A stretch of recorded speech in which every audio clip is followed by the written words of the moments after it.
Hello and welcome to another coffee table video review for me, Eamon O'Donoghue, action figure designer and just all-around action figure nerd.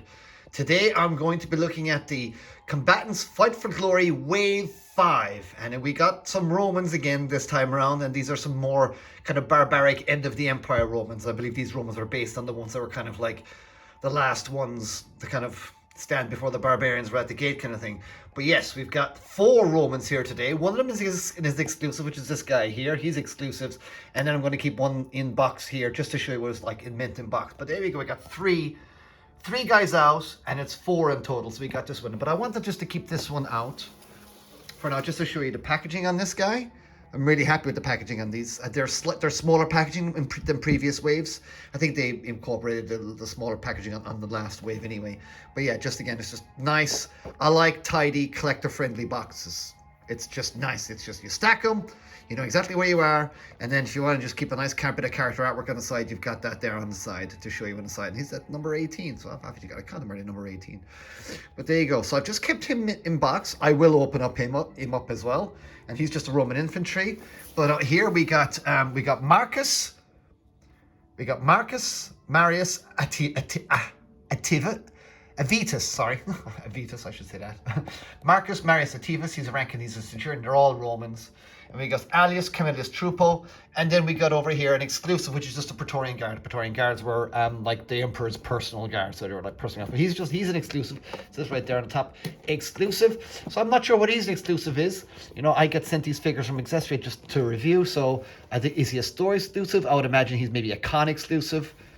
But either way, very cool version. But these are the 3 main versions. This guy, this are the 3 main versions. So yeah, I'm going to get them all out now, and we'll just go through each of them, and we'll get talking, because I'm very excited for these guys. I love Romans, love a bit of history, and it's funny how we are attracted to Romans. I mean, they weren't exactly nice people, but at the same time, the world wasn't exactly a nice place, was it? And they were the only civilization at the time. So, you know, isn't there a reason why they wanted to make the world Rome? They thought Rome was the light, didn't they? As we saw in Gladiator. But there you go. We're going to go over these guys. Nice and slowly. We'll go over them. And they all come with extra bits and bobs and stuff like that. All come with extra hands.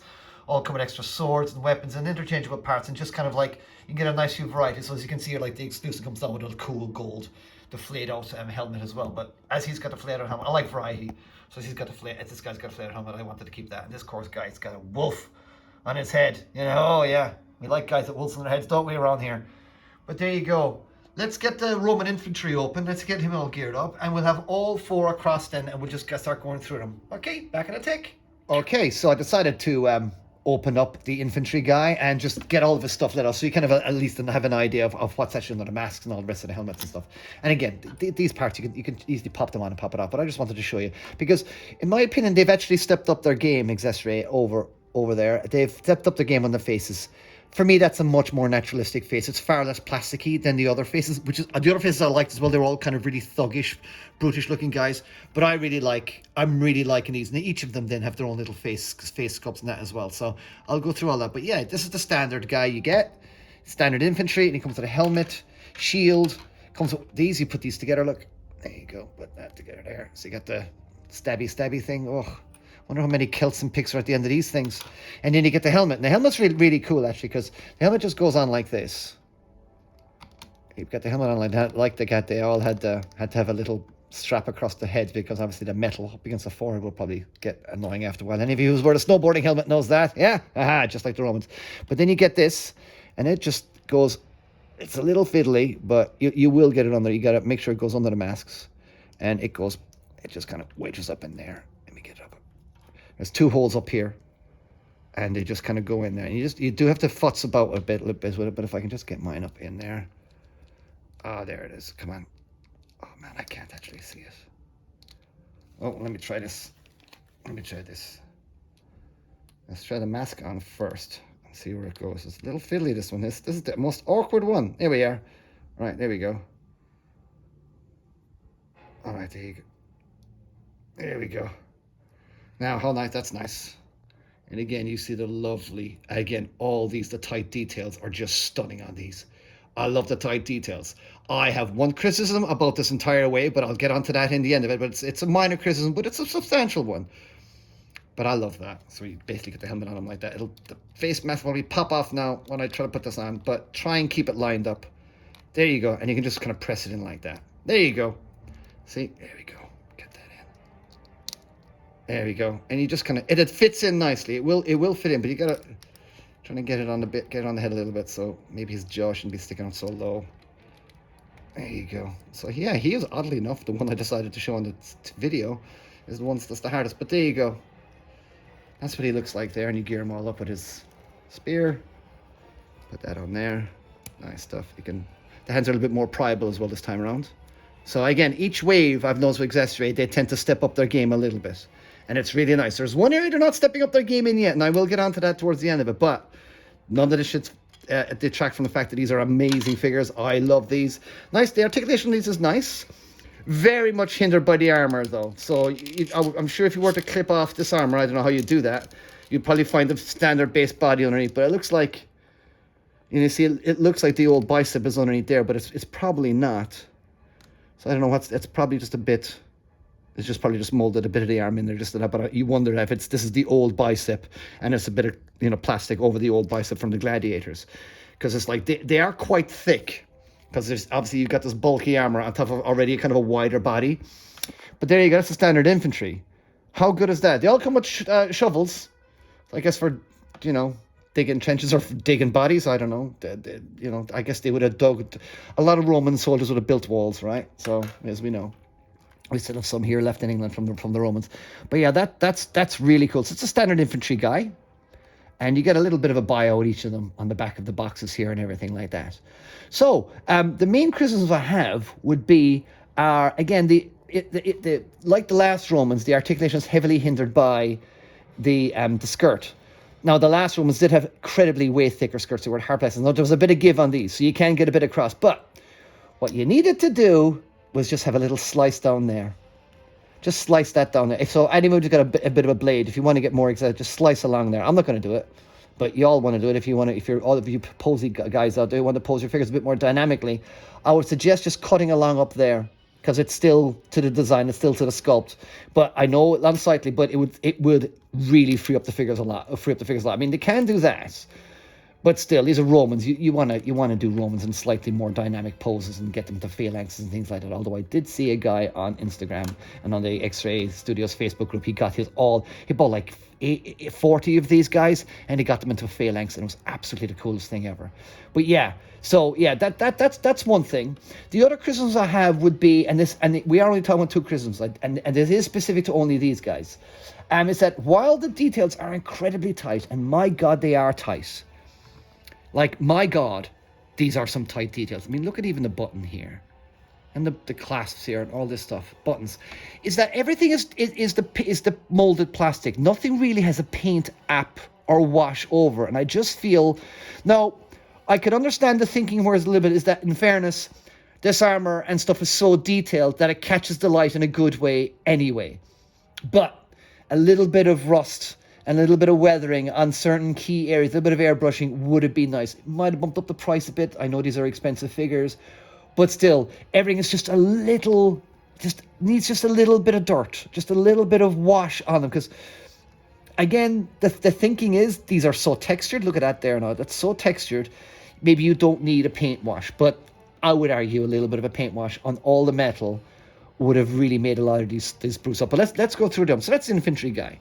Yeah, and you'll see this across the entire wave as well, where it's like the details are just amazing, but could have just done a little bit of a wash. Like, really apparent on this guy here was like, you really want a bit of darkness in the recesses of this scale mail here, don't you? This is scale mail, I believe, isn't it? Rather than chain mail. Chain mail is a medieval thing. This is scale mail. Somebody can correct me on that. Historians, I know some historical buffs on there, and I've studied all this stuff too. But like an idiot, I forget everything. So But there you go. But look at the lovely wolf head on him. He's got the lovely hand of the emperor up there. Absolutely brilliant. Of course, this is Marcus Avitus, and he's just a centurion. But he's clearly one of those more barbaric centurions. He's got the wolf head on him. I mean, that is good. Now, see, look, the wolf has got a nice wash on it. It's a lovely wolf. It's nice and pliable as well. Of course, you can take it off and put different on him. And he also comes with, each of them also come with a little extra. This is not the infantry though. The infantry that come with these, but the other guys come with these extra things. So you can put them on or off if you like.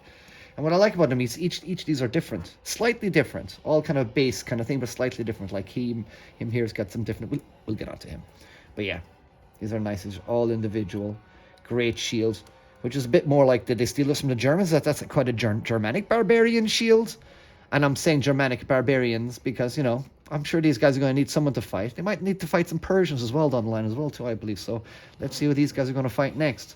But yeah, look at that. I love this. I just love this. I mean, in fairness to the Romans, they had some dope iconography, to be fair. But yeah, wondered how he managed to get that shield, because it's quite a barbarian-shaped shield, you know, in comparison to the other standard shields. And again, you can see the lovely, and there's a little bit of airbrushing on the edge of the shield there. You can see there's obviously a bit of darkness there. So it's curious to where he decides to put it or not. But I would argue that this metal here is a little bit too clean, and it should be a little bit more dirty and just some more darkness in the recesses. But, you know, it's very, very good all the same. And I love this guy. He's probably my favorite guy, this guy. I love it. Obviously, I'm a sucker for a dude with a wolf head. But he's absolutely dope. And again, it all come with 2 extra sets of hands. So you're getting, like, you know, 3 sets of hands with each figure. Fist, open, and a gripping hand. And that is all you need. And what's great about these figures as well, these are all ball-jointed figures. So these hands can move all the directions. Not just up and down, in and out, but they move in all directions. So that's what gives these figures a little bit of edge over most of their contemporaries and stuff. But he's really cool. So that's Marcus. Really nice. Another great one here we're getting to is... Oh, no, sorry, this is Marcus. I was talking... Alice. This is Alice. Sorry, this is Alice. I should have switched the boxes around. But, sorry, this is Marcus. And this is a proper centurion. But look at that. I wonder, what's the story with the stick there, I wonder? Is this a character thing? Because he seems to have a kind of like a walking stick or something. Or is this a pokey stick for clocking slaves over the head with or something? I don't know.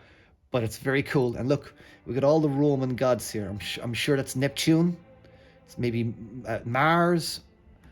There's a lion down there. Is that Neptune? Is Mercury? Or is that someone else entirely? Maybe, is that maybe the sculptor himself or someone?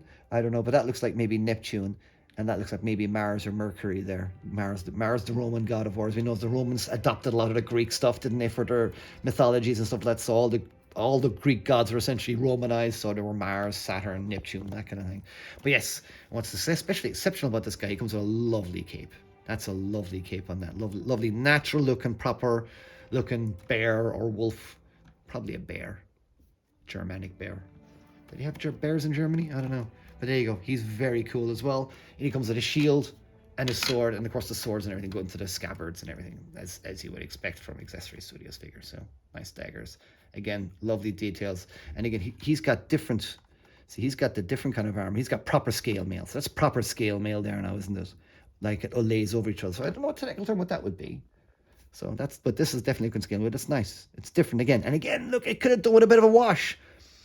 Just a bit of a wash over these would have just brought everything out. And I can see the logic, because everything has, you know, even the leather, it's got lovely leather texture to it. The tassels here, everything is there. So everything is tightly sculpted. So I'm thinking is, our sculpts are tight enough, they'll catch the light, and that's fine. But I do think we need a bit of a wash, because these things could have just done a little bit of, you know, brown in between each of the recesses there. But still, excellent figure. And finally, we come to the exclusive, which is just, you know, oh, so I hate when that happens. We come to the exclusive guy, and yeah, he's just a black version of the infantry with a different helmet. And what's great about him is that he actually comes with this nice blue option as well to give him the helmet. And he can take off his head. So let's see what this guy has underneath here. Is he different? Has he got a different face sculpt? Oh, he's got the same head sculpt as this guy. So, of course, he would be, as he's a repaint, but you can pop that on there. Oh, let's see if I can keep the helmet on. Yeah, you can keep the mask on. So there you go. And just make sure you get those eyes lined up. Push that a little bit up in there. But I love this guy. I mean, that's just classy as hell, that is. And again, standard stuff you get with him. And I could have liked a little bit of more wash and things underneath here. But he kind of gets away with it because he's black. But I was like, there's a little bit of wash in the recesses around here, so that's good. So there is a wash, so they can do this. But this must be a design choice to not give them washes. I think they should rethink that. I think the washes. That doesn't take away from how awesome these are. Let's get back to how awesome these are. I love these figures, as I've said before, and I'll say it again, but, you know, when it comes to action figures, I love my Hot Toys, but nothing excites me more than a well-made, 6-7-inch 112 figure. And when it comes to Four Horsemen and XexRay Studios, I get extremely, extremely excited. And yeah, I'm absolutely loving this. This is wave 5. We've had female gladiators before. I know there's a barbarians coming, and it sounds like there might be some Persians coming as well. I have designed some of those, so we'll see what makes it out next. And let's not spoil anything. Let XexRay Studios announce what's coming next. But yes, so there we go. Combatants Fight for Glory wave 5. Absolutely amazing. Let's do a little bit of height comparison with some other figures, just really quick. We got Mythic Legions here, and you can see how well these guys go with the Mythic Legions. Look at that. Look at that. They go really well with Mythic Legions. And, you know, as we're going to talk about guys with wolves on their heads, let's have this guy up against our boy Dark Wolf. DW is in the huzzas. There you go. How good does that look? You know, two wolf-headed dudes can really go at it there, can't they? But yeah, these are obviously a little bit wider and a little bit more caricature-y than, say, Mythic Legions or Frazetta Icon Collectibles. But I'm loving these. I've always loved these figures, and may they can continue, and we get more tribes, we get more factions and historical stuff. It's kind of pseudo-history as well, because like my last review, we did the Minotaurs. On my last review, please see that on my video, on the last review, the Minotaurs, they're dope too. He likes doing a sort of a pseudo-history, so it's like history peppered in with a little bit of wackiness here and there, and I love it. These are amazing. These are available to buy now from XexRay Studios. They're also available from 5K Toys. You can pre-order them at also Big Bad Toy Store as well. And I believe XexRay are going to go back and re-releasing some of their older ways as well due to high demand. So get on that. Subscribe to their newsletters and get on that. Follow them on Facebook. But yeah, that's me. The next time you're going to see me, I'll be reviewing Fire and Ice Tigra. So we'll get that. So hopefully this guys will keep you going until then. So until my next review, we will see you guys on the next one. Thank you very much for joining in. See ya. Bye-bye.